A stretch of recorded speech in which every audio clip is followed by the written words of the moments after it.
브리핑 계속하겠습니다.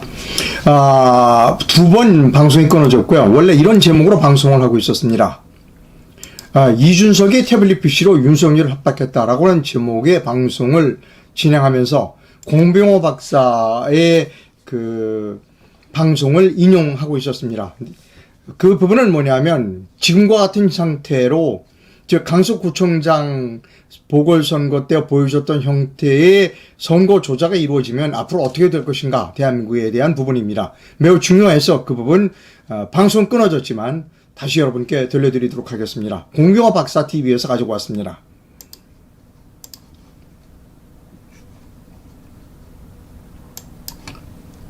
시작하겠습니다.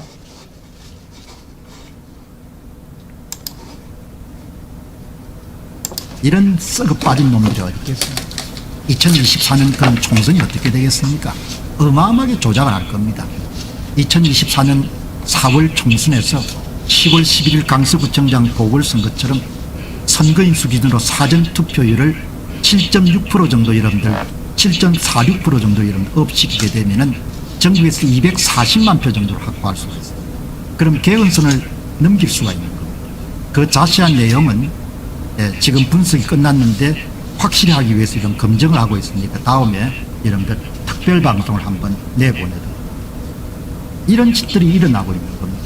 그럼 여러분들 국민의힘이 완전히 대패를 개헌선이 무너지게 되면은 그 다음에 여러분들 대선이라는 것은 그냥 식은 죽먹기가 아니겠습니까? 그러면은 기본적으로 대한민국의 국민들이 더불어민주당이 주도하고 선관위가 여러분들 선거를 장악한 상태에서 일당 지배체제에 실질적으로 들어가게 됩니다.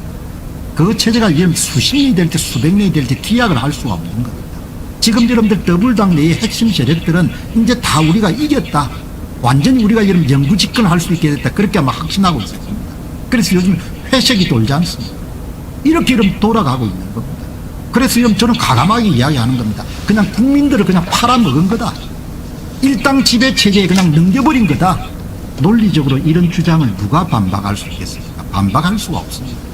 저는 그냥 감으로 이야기하는 것이 아니고 선거 데이터를 가지고 여러분들 보궐선거처럼 여러분들 조작을 하게 되면은 보궐선거 7.49%를 올렸습니다.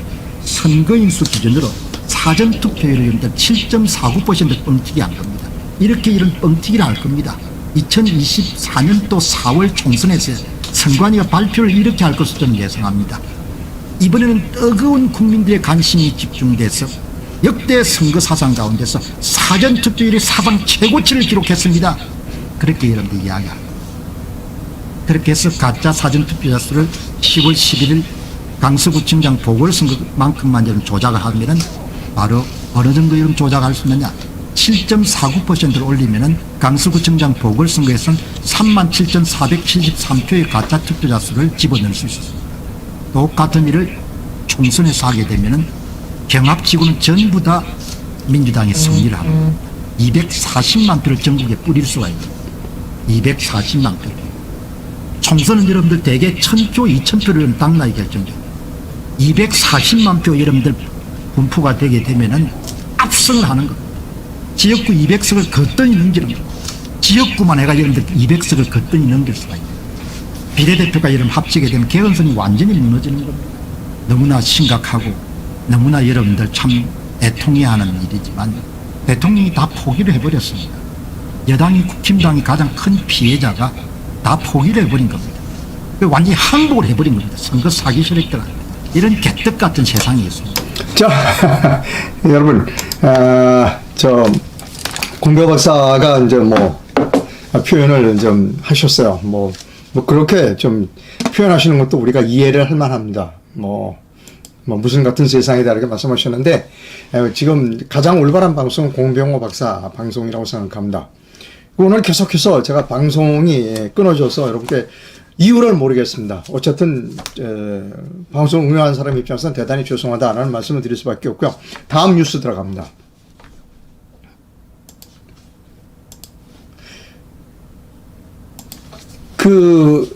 법원행정처에서 김명수 전 대법원장에게 훈장을 수여하려다가 보류됐다는 겁니다. 법원행정처가 김명수 전 대법원장에게 국민훈장을 수여 추진하다가 지난달 보류한 것으로 파악됐다. 이를 두고 법조계각에서는 김 전 대법원장이 2020년 임성근 전 부장판사의 사표 수리를 거부하고 국회에 거짓 해명을 한 혐의로 고발된 사건이 현재 수사 중이기 때문에 라는 해석이 나온다. 하지만 법원행정처는 수사와는 상관이 없다고 말했다는 겁니다. 가지가지 합니다. 가지가지 해요. 정말이지 가지가지 합니다.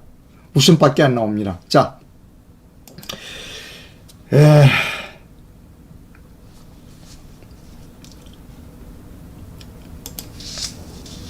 여러분, 제가 방송이 중단된 바람에 준비했던 게 조금 엉켰습니다. 잠깐 10초만 좀 기다려 주세요. 10초면 됩니다. 오늘 아침에 좀 방송 힘들었습니다. 자, 됐습니다. 저 가겠습니다. 이제.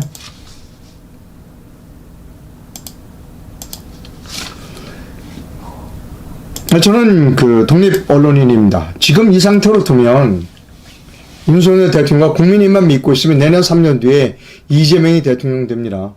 아니면 문재인이 다시 대통령 출마할 수 있습니다. 그대로 둘 수 없습니다.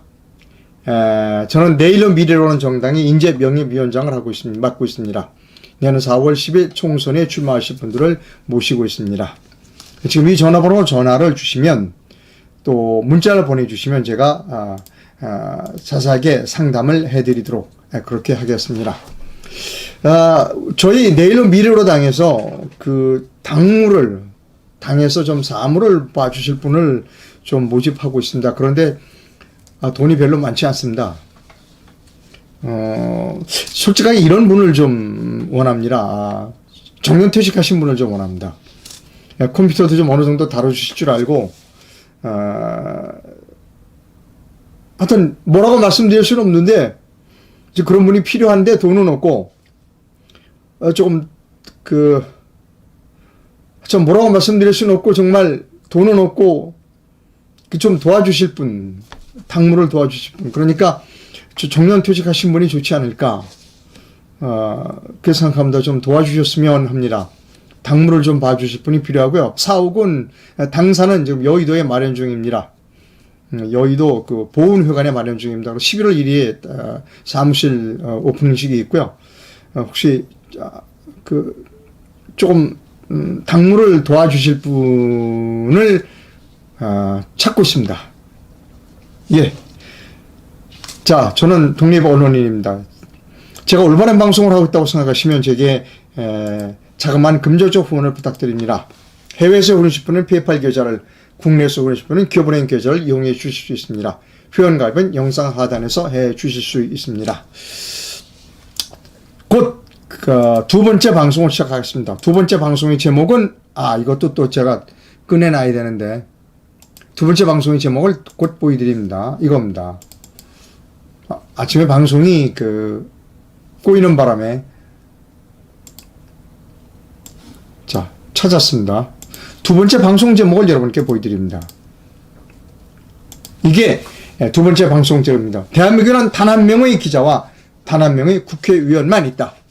김방현 기자와 최승재 의원이다. 라고 하는 제목의 방송을 해드리겠습니다. 오래 안 걸릴 겁니다. 한 3, 4분 후에 방송해드리겠습니다. 잠시 후에 뵙겠습니다. 감사합니다.